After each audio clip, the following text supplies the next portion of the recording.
Góðan dag, mitt nafn Ólafur Auðunsson. Við erum hópur 4 í vistfræði og erum með verkefni sem heitir Mat á ástandi og þróun lands við undirhlíðar í landi Hafnarfjarðar. Undirhlíðar í landi Hafnarfjarðar er landsvæði sem talið er að hafi mótast í Krýsuvíkuröldum árið 1151.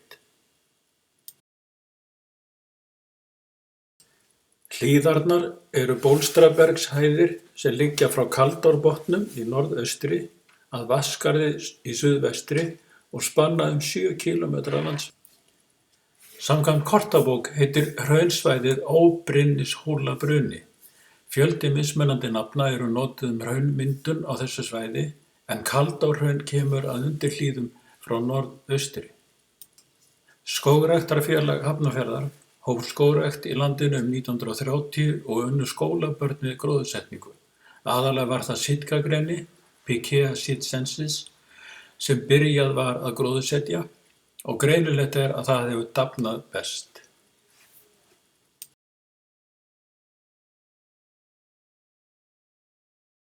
Hæ, ég heiti Björgfríður og ég ætla að fjalla ásýnd landsins og það var bara sú sýn sem blasti við okkur frá Krýsuvíkurveg og þegar við horfðum yfir landið þegar við komum til þess að meta það.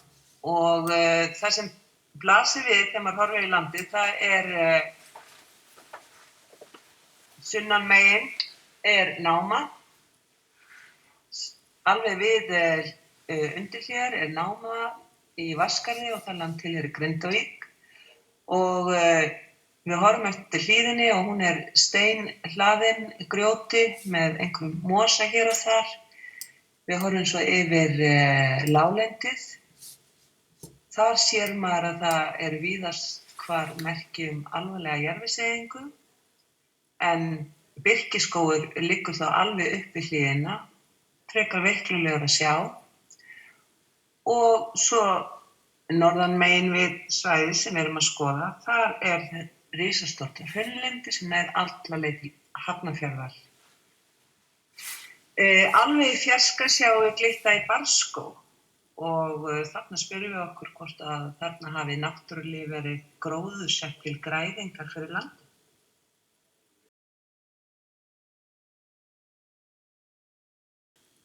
Góðan dag. Helena Stefánsdóttir heiti ég og ég ætla að segja ykkur frá fyrsta stoppinu í þessari ferð okkar.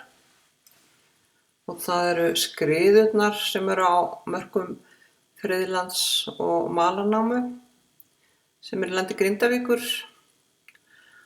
og það er auðséð þegar maður horfir frá flatlendinu og upp á topp að það er bara mest stórgrýti og ófrjór jarðvegur á þessu svæði. Birkigjár myndar eyður svona hér og þar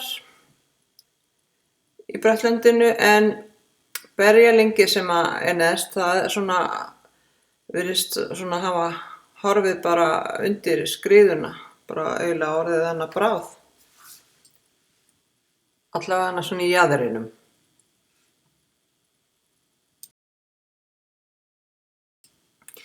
Já, þessari mynd, það sést mjög vel hvernig landtakan hefur áhrif þarna á þessar skriðu og það maður getur séð þarna mosin er horfin þarna efst í hlíðinni og dökkaröndin sem er þarna, þetta er bara vegkantur, getur maður sagt. Því að þarna eru stórvirkar vinnuvélar og alveg þarna á bakvið og það var spurning hvenær er þetta eða á hversu löngum tíma þetta muni bara hverfa þarna. Og það er náttúrulega hver verða áhrifin. Þá er svona spá ég svona veðurfarslega séð. Já, þarna eru birkishríslur svona í miðja vegu í skriðunni og einnig í hlíðinni sem myndar svona smá eyjur hér og þar. og það spurning hversu gróið þetta hafi verið, hvort að áfokið hafi gert það að verkum að þetta orðið svona skellótt líka eða já, það má spyrja sig. Það virðist vera sem að þetta svæði sé mjög áveðursamt því að þegar við komum aðeins lengra inn þá var ekki eins mikið rok og þarna en að það spurning hvað gerist ef að verður gengið frekar á þetta land. Þeim eru búin að grafa sig langt bak við og líka niður á við. En þetta eru mikil inngrip þarna, næsta nágrenni. Hérna sjáum við Hellurhraun sem svona einkennandi á þessu svæði. Þetta mjög myndrænt og fallegt. Hraunið þarna á mörkum jarðskriða og heldur vatninu á yfirborðinu. Þó sennilegt að það sé regnvatn sem myndar votjörð á þessu svæði. Hellan heldur við og ég sá nú reyndar ekki neins staðar annars staðar á þessu svæði nein merki vatnsbúskap. Já, hér hægt að sjá mynd sem tekin ofan á hellunni. Þetta stór og myndarleg hella og þarna sér maður að þarna sendin jarðvegur sem að blandast mójörð og þetta ekki eins gróf jörð og ofar í gilinu. Og vatnið kemst ekki þarna niður eins og ofar. Það sem engin mótstaða og holrými mikið.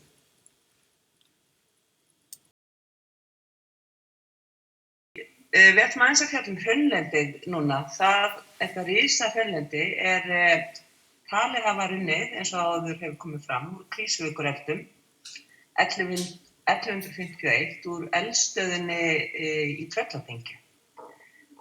Og þetta hraun nær alla leið til Hafnarfjarðar og við horfum alveg til byggða Hafnarfjarðar yfir mosaþakið hraun.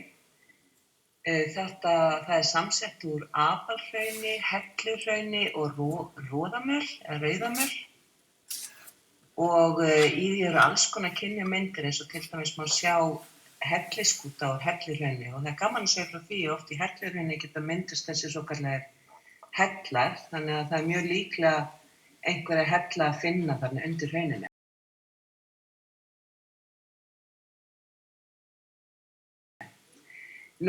Vistin sem í hrauninu af svokallað mosakambravist sem önnur algengasta vistgerðin á Íslandi þar sem gróður. Það talið 66% af landvist á landsreitum á Íslandi sé úr mosakambravist. Eina helstu einkennisplöntur mosakambраvistar eru krækiling og hreindýramosi til dæmis. Og það einmitt mikið að finna krækiberjalyng þarna í þessum mosa. Helstu ókostur hans eru kannski að hann svo þykkur að það erfitt fyrir háplöntur að nema land í mosakambranum. En út af krækiberjalynginu þá byrjað að traðka svolítið niður mosann þarna við göngustíginn þar sem við það land sem við erum að skoða og það byrjað að koma upp einhver svona birkitré og við höfum líka séð svona litla förur sem geta hafa verið sáðar af mönnum.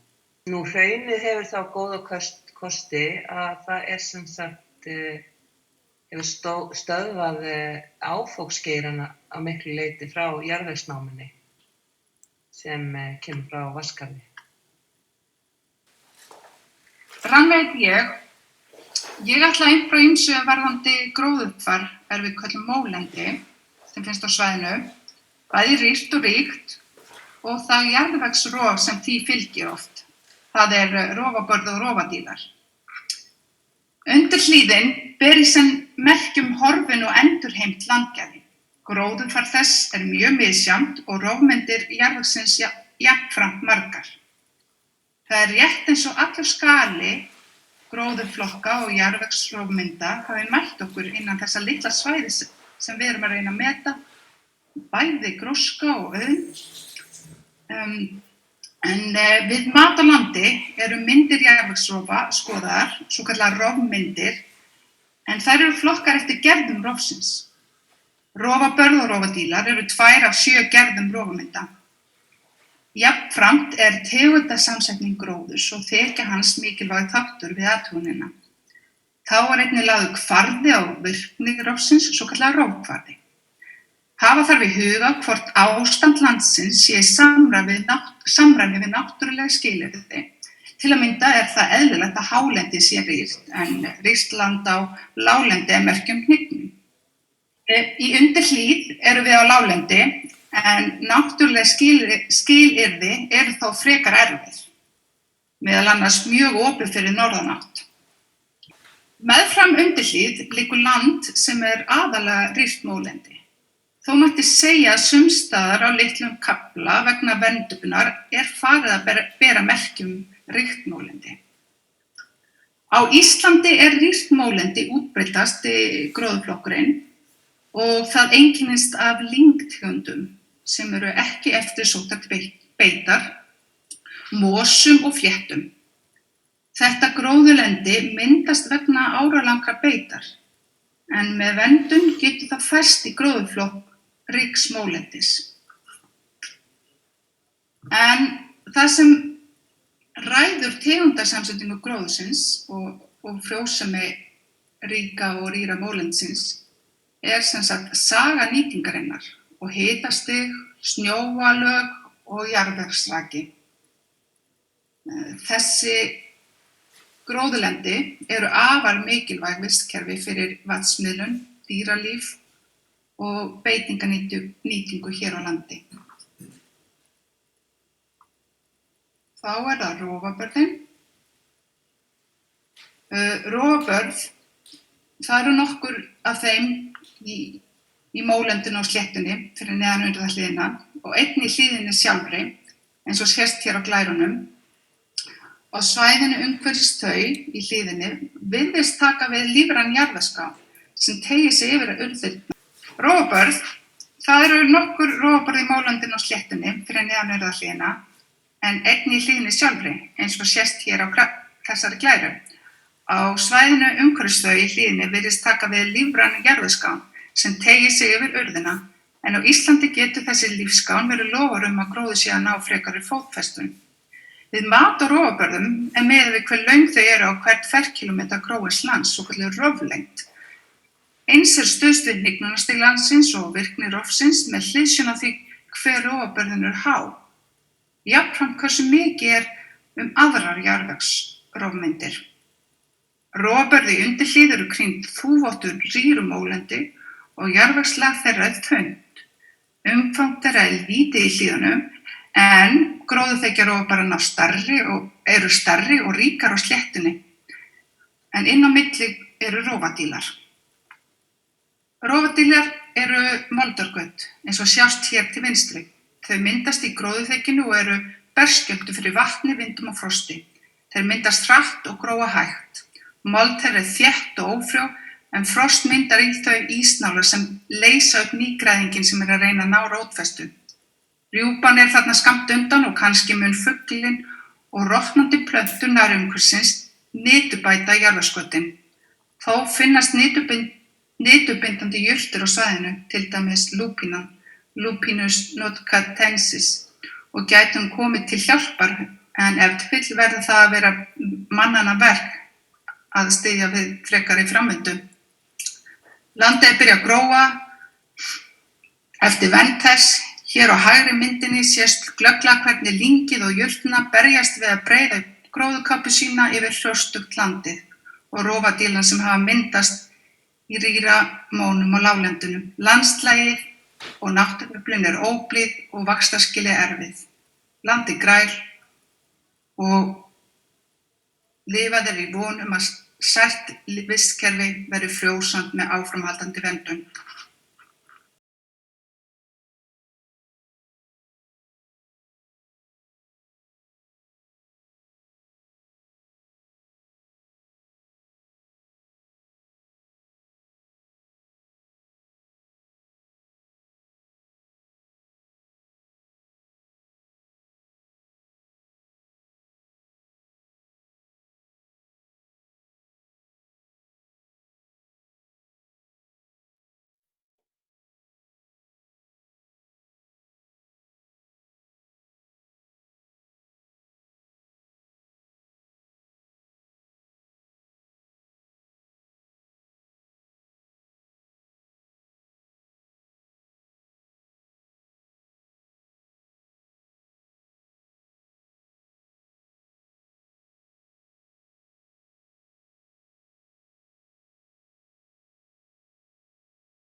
Já, ég heiti Hrafnkell Eirík og ég ætla að tala barrskóginn sem að liggur undir hlíðum. Barrskógurinn heitir Stórihvammsskógur. Þessi skógur blasir við manni þegar maður labbar meðfram undir hlíðum í norðausturátt. Skógurinn nokkuð gamall en elstu barrtrén voru gróðursett 1930 af Ingvari Gunnarsinni, kennara. Og einnig var partur af skóginum girtur á svipað leyti. Hæstu trén ná alltaf 7 metra hæð, en það er aðalega sitkagrenið sem hann er fyrir hæð, augljóslega. Í skóginum finnast aðalega þau sitkagrenið en einnig stafafura, en síðan leynast aðrar tegundir þar inn á milli. Já, skógurinn teygir sig meðfram undir hlíðum rúman kílómetr og hérna á myndinni má sjá vegalengdina og þetta maður sér hérna á myndinni að það er nánast engin gróður allavega miðað við innan skóglendisins og maður sér að jarðargróðurinn er líka allt annar. Engin grös eða neitt slíkt. Stærstur hluti trjánna virðist hafa næga næringu og ágætt skjól, en það er ekki mikið af kali eða bruna að sjá. Hins vegar er hægt að greina að sum svæðin hafa verið gróðsett aðeins og þétt, en annars er það ekki víða. Mörg þeirra ná að breiða vel úr sér og sýna alveg, geislaða fegurð. Og gróskumikill skógur eins og Stórihvammsskógur býður upp á mikið fuglalíf. Í Stórihvammsskógi þrífast til að mynda glókollur og rjúpu. Til gamans má nefna að smyrlapar nokkurt er talið verpa í skóginum annað hvert ár, en hrafnapar árin á móti. Takk fyrir. Framtíðarhorfur og niðurstaða. Landið er viðkvæmt og hefur frekar rýrt mólendi. Vatnsbúskapur er lítill enda jarðvegurinn gljúpur. Hraunið hefur því lítið viðnám og bindingu. Gróðurinn er því háður regnvatni.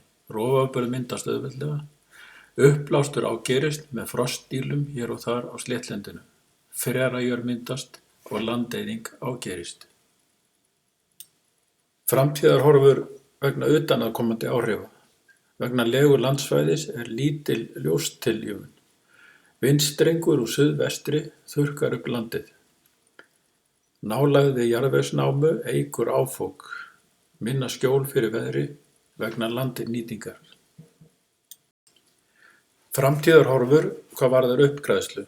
Skógræktarfélag Hafnarfjarðar hefur áhuga á að grípa inn í framvinduna og græða upp landið. En vandinn er aðkoman. Erfitt er að fara með farartæki landið. Áformað er að laga vegslóðan fyrir aðkomu, til þess hefur fengist leyfi. Framtíðarhorfur hvað varðar landvernd. Áform eru lagningu háspennulínu landið. Fyrir tilstuðlan hraunavina með Ómari Ragnarssyni í fararbroddi er erindi í kæruferli. Ísland er aðili að alþjóðasamningum IPPC 2020 og hefur skuldbundið sig með Parísarsamkomulagi til kolefnislaust Íslands 2040. Því væri gott bætiefni fyrir landskeiði undir hlíðar að frekari skógrækt og uppgræðsla væri haldið áfram þar sem frá var horfið í takt við alþjóðlegar skuldbindingar.